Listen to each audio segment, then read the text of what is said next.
Julie Massé, je suis pneumologue à Bordeaux. Je remercie les organisateurs de m'avoir invité à parler de la place de l'antibiothérapie inhalée dans les dilatations de bronches d'origine non mucoviscidosique. On met conflit d'intérêt.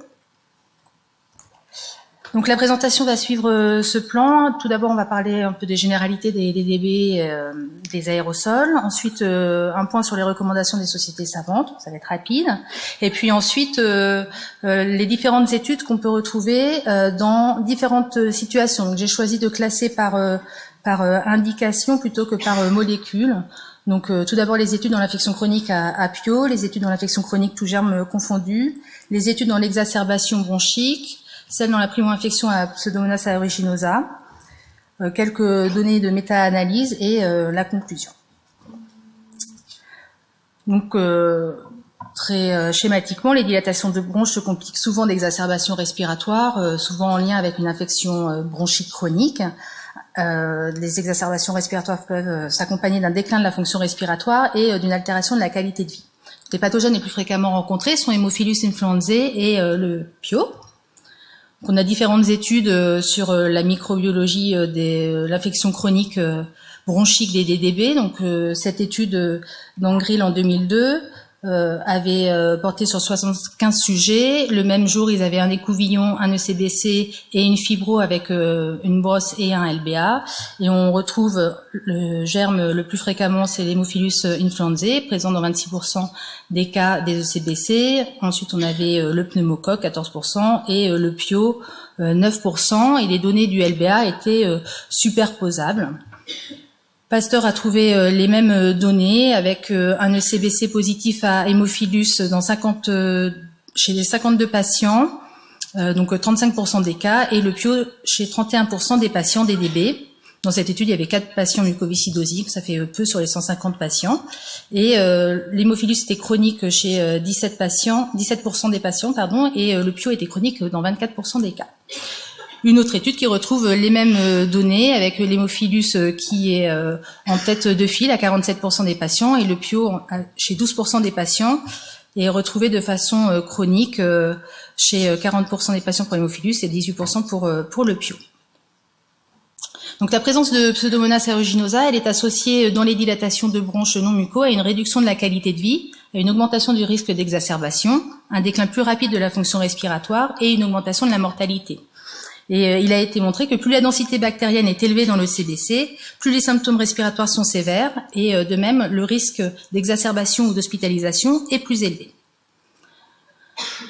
L'intérêt des antibiothérapies inhalées, c'est de 2 ordres principalement, l'augmentation de la concentration locale au niveau bronchique de l'antibiotique et une diminution des effets systémiques. Donc le rôle des antibiotiques inhalés a été bien défini dans la mucoviscidose. Ils permettent le traitement de la primo-infection à Pio, la diminution du nombre d'exacerbations, l'amélioration de la qualité de vie dans certaines études, l'amélioration de la fonction respiratoire de façon assez constante. Et puis ça permet de lutter contre l'aggravation de l'atteinte bronchique en réduisant la concentration bactérienne au niveau des ECBC. Et donc la question légitime qu'on peut se poser, c'est est-ce qu'on a les mêmes effets dans les bronchectasies non muco? Alors, le point sur les recommandations, en fait, j'ai retrouvé qu'une recommandation de la British Thoracic Society, parue en 2010, où il se positionne sur l'infection chronique à Pio. Il recommande, avec un grade C, l'utilisation d'antibiotiques inhalés chez les patients qui présentent au moins 3 exacerbations par an, nécessitant une antibiothérapie, ou bien moins d'exacerbations, mais plus sévères, et a fortiori si les patients sont colonisés à Pio. Pour la primo-infection à Pseudomonas, il se positionne aussi, donc il propose une première étape de traitement par la ciprofloxacine Peros pendant 14 jours, et en cas d'échec, soit on fait une cure IV, soit on reprend une antibiothérapie orale par ciprofloxacine en y ajoutant des aérosols de colimycine pendant 3 mois, soit on ne fait que les aérosols de colimycine, 2 millions d'unités x 2 par jour, pendant 3 mois. Alors maintenant, sur quelles études tout cela se base? Donc, dans l'infection chronique à Pio, on a une première étude en 99 qui étudie l'efficacité des aérosols de ceftazidime 1 g et tobramycine 100 mg une fois par jour contre placebo pendant 12 mois chez des patients qui ont été traités pour une exacerbation apio par une cure IV pendant 14 jours, et après donc ils ont été randomisés dans le bras aérosol ou dans le bras traitement symptomatique, donc pas d'aérosol en contrôle. Et l'objectif principal était l'efficacité des antibiotiques sur le nombre d'hospitalisations. Donc dans le groupe A, il y avait 7 patients, il n'y a pas beaucoup de... Groupe A, c'est le groupe traité, 7 patients, ça fait pas beaucoup, et il y a eu un arrêt pour bronchospasme. Dans le groupe B, il y a eu un décès d'insuffisance respiratoire. Le nombre d'hospitalisations était moins important sur l'année de traitement dans le bras aérosol versus traitement symptomatique. On avait aussi moins de journées d'hospitalisation, une tendance à moins d'utilisation d'antibiothérapie. Donc peut-être on peut imaginer qu'il y a du coup moins d'exacerbations au final, hein, en déduction. En revanche, il n'y avait pas d'effet sur la fonction respiratoire. Et il n'y avait pas d'émergence de bactéries résistantes. En 2000, Barker a publié une étude sur l'utilisation de la tobramycine, cette fois-ci en étude de phase 2 contre placebo, chez des patients qui étaient à l'état stable, avec la notion d'au moins un ECVC positif à plus de 10 puissance 4 PIO. Et chez ces patients, il les traitait soit par Toby, 300 mg 2 fois par jour, pendant 28 jours, ou par aérosol de quinine sulfate qui a le même goût que la Toby. Et ensuite, il y avait un suivi pendant 15 jours après la fin du traitement. Donc l'objectif principal, c'était la variation de la densité bactérienne en fin de traitement, donc à 28 jours. Ils ont inclus 74 patients, 37 patients dans chaque bras. Il y a eu pas mal d'arrêts, 6 patients dans le bras Toby et 8 arrêts dans le bras placebo. Le VMS moyen était à 55%, et l'objectif principal a été atteint. On voit une diminution à 15 jours et à 1 mois de la densité bactérienne apio dans les ECBC, et cette différence persiste à 6 semaines, donc 15 jours après la fin du traitement, avec quand même une remontée de la densité bactérienne. Donc l'objectif principal a été atteint, et en plus on a observé un tiers d'éradication et un tiers de diminution de densité dans le bras Toby, alors qu'il n'y a pas eu de réponse dans le bras placebo. En objectif secondaire, on n'a pas d'études sur les exacerbations. Par contre, on note une augmentation de la CMI chez un quart des patients, avec une augmentation multipliée par 4, et on retrouve 11% de souches résistantes à la Tobra, avec une CMI supérieure à 16, donc c'est CMI déterminée pour les traitements systémiques. On ne sait pas trop ce que ça vaut pour les traitements inhalés, mais en tout cas, on a des souches résistantes aux traitements systémiques chez 11% des patients, alors qu'on ne retrouve cette résistance que chez 3% des patients placebo. Et quand les patients ont un PIO qui a acquis une résistance, il n'y a pas de réponse au niveau de la densité bactérienne. Il était noté plus d'effets secondaires dans le bras Toby, avec plus de dyspnée, donc 32% versus 8%, plus de douleurs thoraciques, 19% versus 0, et plus de wheezing, 16% versus 0. Ensuite, en 2005, on a eu une étude chez des patients ayant au moins 3 ECBC positifs à PIO dans les 6 mois précédents. Tous les patients inclus dans l'étude avaient 2 semaines de traitement IV pour être à un état stable. Et ensuite, ils étaient randomisés soit un bras tobramycine 300 mg x 2 par jour, soit un bras placebo pendant 6 mois. Ensuite, une période d'1 mois de washout, et ensuite un crossover pour 6 mois supplémentaires. Donc dans cette étude, il y a eu 30 patients inclus, 3 arrêts pour bronchospasme et 5 décès, ce qui est un petit peu embêtant, 5 décès d'insuffisance respiratoire, donc 4 patients qui étaient dans le bras Tobra pour la première période, et un décès sous bras placebo sur la deuxième période. Ce qu'on voit sur ce tableau, c'est que les patients qui sont décédés avaient en moyenne un VEMS plus bas que les autres patients, avec donc en moyenne 24% de VEMS versus 52% chez les patients non décédés. L'objectif principal était le nombre d'exacerbations. Donc on voit qu'il y a pas vraiment de différence significative, en tout cas, dans le bras tobramycine versus le bras placebo. Il y a une réduction du nombre d'hospitalisations comparé au bras placebo, et il y a une diminution de la densité bactérienne sous tobramycine, alors que sous placebo, ça diminue pas. Et après le crossover, les patients qui étaient sous placebo et qui reçoivent ensuite la tobramycine ont aussi une diminution de la densité de PIO et qui rejoint celle des patients qui sont ensuite sous placebo. On ne retrouvait dans cette étude pas d'effet sur la qualité de vie, ni sur la fonction respiratoire, ni sur les marqueurs biologiques, sur la CRP, les globules blancs. Il n'y avait pas d'émergence de résistance significative. Ensuite, en 2014, c'est la seule étude avec la colistine. C'est une étude multicentrique en double aveugle contre placebo chez des patients qui avaient au moins 2 ECBC positifs à PIO sur les 12 derniers mois et qui étaient en fin de traitement d'une exacerbation par traitement IV. Donc les patients étaient randomisés en bras colistine 1 million d'unités x 2 par jour avec l'aérosol INEP qui permet d'enregistrer l'observance des patients, c'est un nébuliseur à tamis, ou bien un bras placebo, donc c'était du NaCl. Donc les patients étaient traités pendant 6 mois et l'objectif principal c'est le délai de la survenue de la première exacerbation. Donc les caractéristiques des patients étaient les mêmes dans le groupe colistine et dans le groupe placebo. C'est un peu les caractéristiques qu'on retrouve dans toutes les études, avec une prédominance féminine, 60% des patients, un âge moyen autour de 60 ans et un VEMS autour de 55%. Il y avait 11 patients sortis d'études dans chaque bras. Je sais pas si ça passe tellement. Ouais, si. Et alors, ils n'ont pas atteint leur objectif principal. Il n'y avait pas de différence dans la survenue de la première exacerbation, toute population confondue. Mais par contre, chez les patients observants, donc qui prenaient des aérosols dans plus de 80% des cas, et ça représentait 77% des patients, il y avait un allongement du délai de la première exacerbation dans le bras traité versus placebo. C'est ce qu'on voit ici. Et on a observé aussi dans cette étude une diminution de la concentration de PIO dans le CBC, une amélioration de la qualité de vie sur le questionnaire de Saint-Georges avec une diminution de 10 points, un bon profil de tolérance dans cette étude, donc il n'y a pas eu plus d'effets secondaires ni arrêt de traitement dans le bras colistine et pas d'émergence de bactéries résistantes.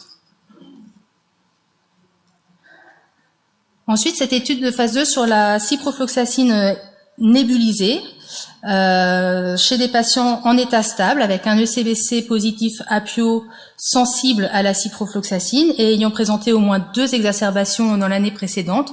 Il n'y avait pas beaucoup de patients, une vingtaine de patients dans chaque bras. Les patients étaient traités pendant 6 mois environ avec 3 cycles de traitement de 28 jours on, 28 jours off. Et le critère de jugement principal était le changement à nouveau de la densité de PIO à J28. Donc, on voit bien les patients qui reçoivent le traitement par ciprofloxacine, donc en phase on, c'est-à-dire sous traitement, ils baissent leur densité de PIO d'environ 4 log, et en phase off, cette densité remonte. Donc on a l'effet à chaque cure. En plus, on voit, là cette fois-ci, c'est la pointillée, les patients sous ciprofloxacine. Il y a un délai de survenue de l'exacerbation qui est allongé dans le bras ciprofloxacine, donc qui passe à 134 jours versus 58 jours dans le bras placebo, avec un nombre d'exacerbations inférieur, 55% versus 77% dans le bras placebo.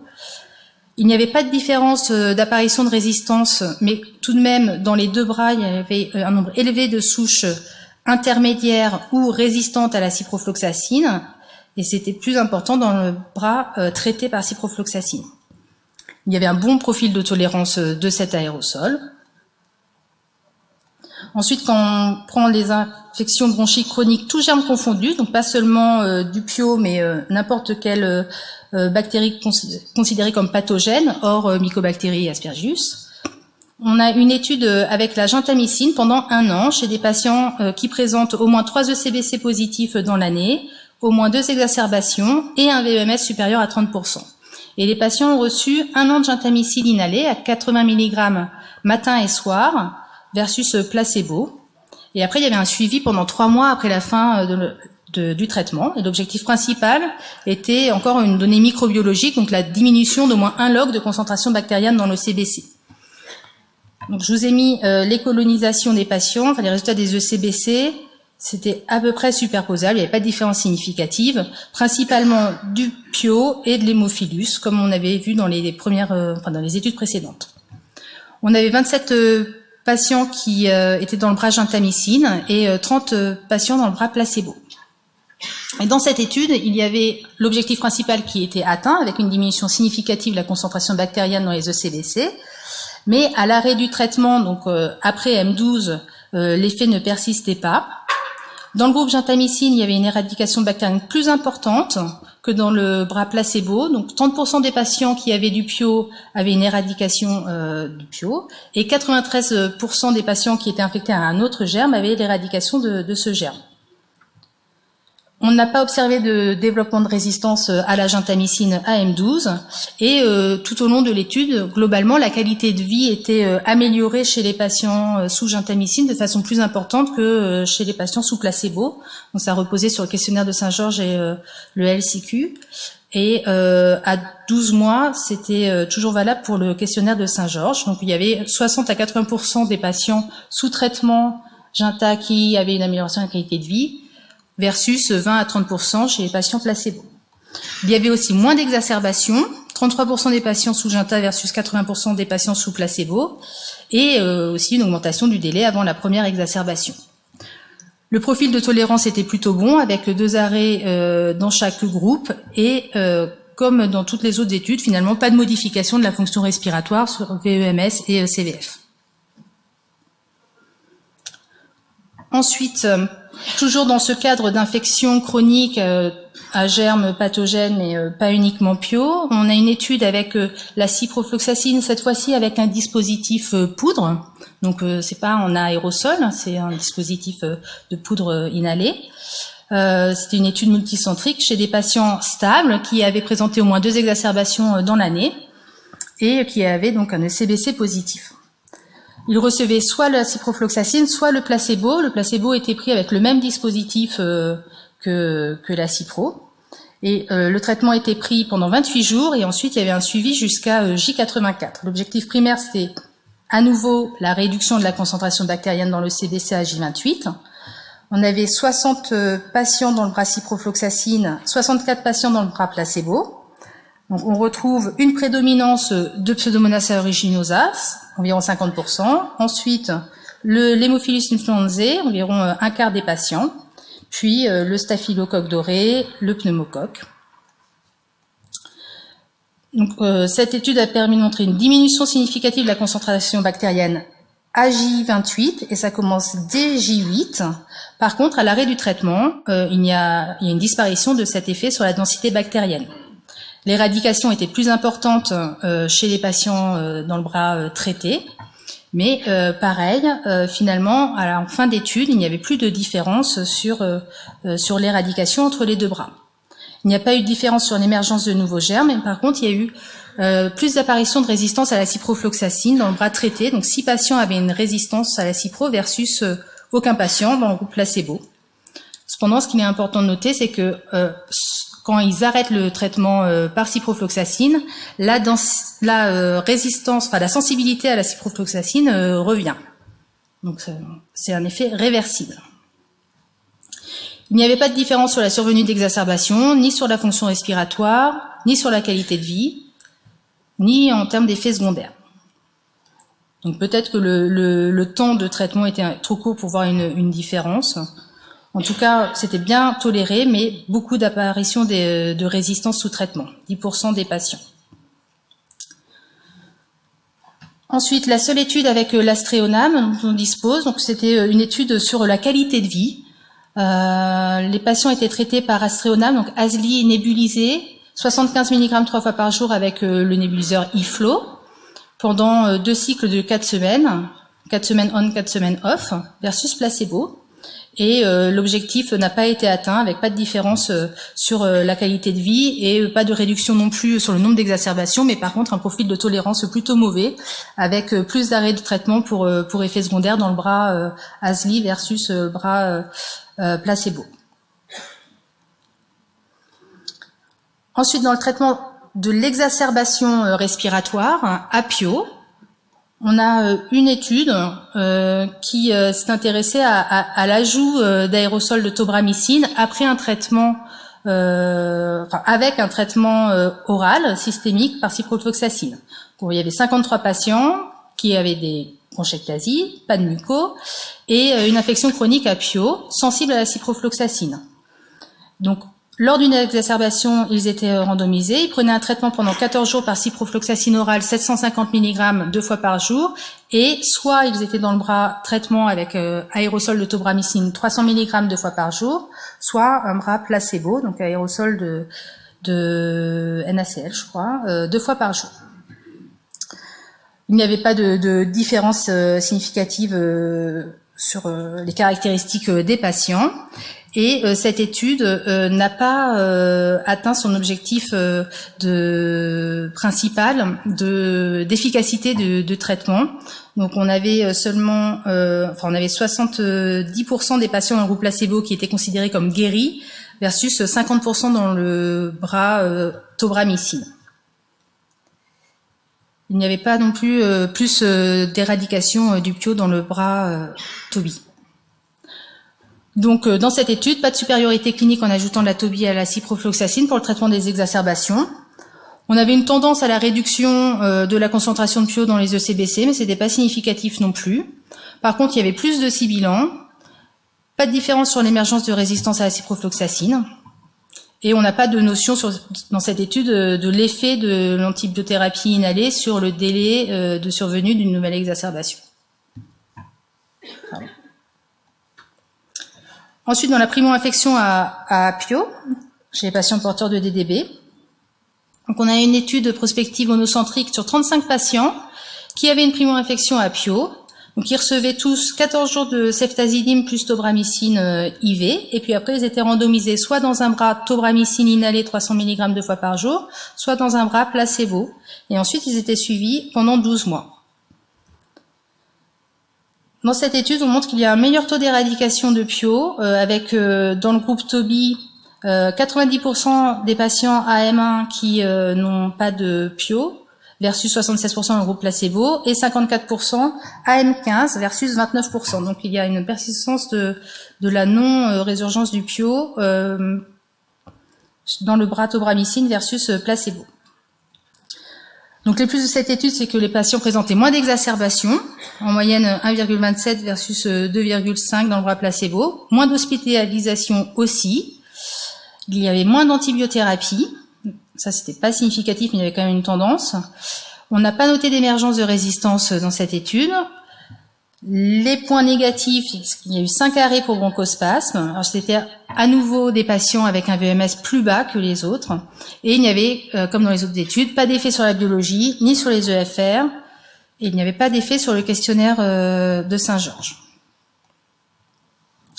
Donc il y a plusieurs méta-analyses qui ont porté sur ces études, finalement peu nombreuses. Donc la dernière date de 2016 et elle apporte les mêmes résultats que celle de 2014 de Broad. Ils ont repris 8 essais randomisés contrôlés contre placebo ou contre traitement symptomatique. C'était la première étude d'Oriols. Les études portaient entre 99 et 2014. Donc 5 études portées sur des aminosides inhalés, 2 sur la ciprofloxacine et 1 sur la colistine. Alors, il y a une grande hétérogénéité d'études, c'est pas du tout les mêmes durées de traitement, pas forcément les mêmes contextes de prescription. En tout cas, eux, ils concluent quand même à une réduction de la densité bactérienne dans le CBC en fin de traitement antibiotique. Ils notent aussi l'augmentation de l'éradication de PIO avec un odds ratio à 6,6 chez les patients traités versus placebo. Pas plus d'émergence de résistance de PIO finalement en cumulé. Pas plus d'émergence d'autres pathogènes. Et une diminution des exacerbations avec un odds ratio à 0,46 avec un intervalle de confiance entre 0,21 et 1. Au niveau du profil de tolérance, les méta-analyses concluent qu'il n'y a finalement pas plus d'effets secondaires quand on les prend tous dans leur ensemble, ni plus de sorties d'études pour effets secondaires, mais par contre on note quand même plus de wheezing, plus de bronchospasme dans les groupes sous antibiothérapie inhalée.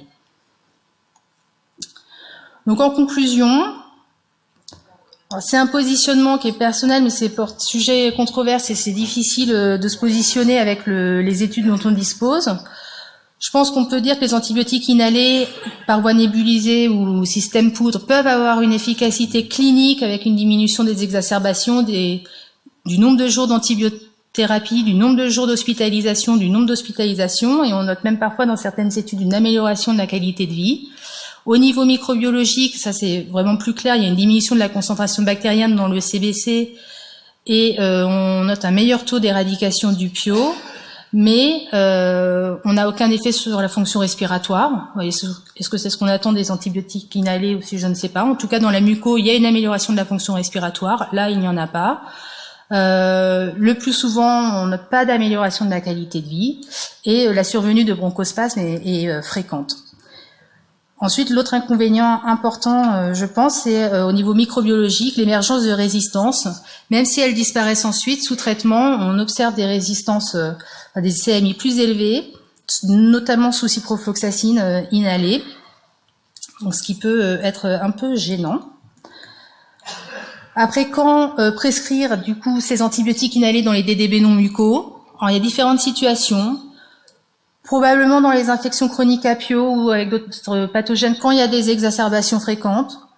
Possiblement en cas de primo-infection à PIO, ça peut être intéressant d'ajouter des antibiotiques inhalés en complément. En traitement d'une exacerbation, ça semble pas apporter d'efficacité supplémentaire et dans les autres situations, a priori non. En tout cas, comment prescrire la première dose d'antibiotiques? Ça, je pense que c'est important qu'elle soit prescrite à chaque fois à l'hôpital pour vérifier l'absence de bronchospasme sévère, adjoindre un traitement bronchodilatateur pour améliorer la tolérance aux antibiotiques inhalés, utiliser un embout buccal pour les aérosols pour une meilleure dispersion au niveau bronchique. Et on peut se poser la question chez les patients qui ont un VMS inférieur à 30%, est-ce qu'il faut vraiment leur prescrire? Est-ce que c'est pas leur faire courir un risque trop important? Ensuite, sur le choix de la molécule, on peut s'aider de l'antibiogramme, mais finalement, on ne sait pas trop ce que ça vaut, l'antibiogramme pour le traitement local. La durée du traitement, là non plus. Je pense qu'on a beaucoup de questions non résolues. De même, le régime on-off ou le régime continu, ça, il y a différents schémas d'administration et je ne sais pas s'il y en a un supérieur à l'autre. Je ne sais pas si on peut répondre d'ailleurs. Combien de temps? Donc plusieurs mois a priori, oui, pour maintenir un effet. Et puis si on ne retrouve pas d'efficacité, il faut savoir arrêter les traitements antibiotiques. Donc de quelle molécule on dispose actuellement? Donc il y a la colistine qu'on a par voie nébulisée, c'est la colimycine ou le tadim qu'on peut utiliser avec des nébuliseurs pneumatiques ou atami vibrants. La colimycine a aussi été développée en système poudre, le Colobres, une gélule inhalée matin et soir, ce qui rend probablement l'observance et le quotidien plus facile. Pour les aminosides, on a la tobramycine nébulisée, Toby. Bon, l'amicacine, je me mais finalement, il n'y avait pas d'études avec. Enfin, en tout cas, pas randomisée. La tobramycine a aussi été développée en système poudre, le Toby podalaire. Et puis pour la stéréonam, on a le Keston. Mais finalement, on se rend compte que dans les études, on utilise aussi beaucoup de solutions maison en prenant les solutions injectables et en les reconstituant dans du sérum salé. Donc la place de l'antibiothérapie, elle est difficile, elle est à définir au cas par cas. Ce qui est certain, c'est qu'il faut l'intégrer dans une prise en charge globale des DDB. Donc il ne faut pas oublier la kiné, les vaccinations. Donc ça, je pense que le niveau de preuve est certain. L'azithromycine, la prise en charge nutritionnelle, le réentraînement. Et puis, chez un patient qui exacerbe beaucoup, avant de se poser la question d'un antibiotique inhalé, il faut avant tout chercher d'éventuelles complications avec, par exemple, une infection à mycobactéries ou la présence d'une ABPA. Merci.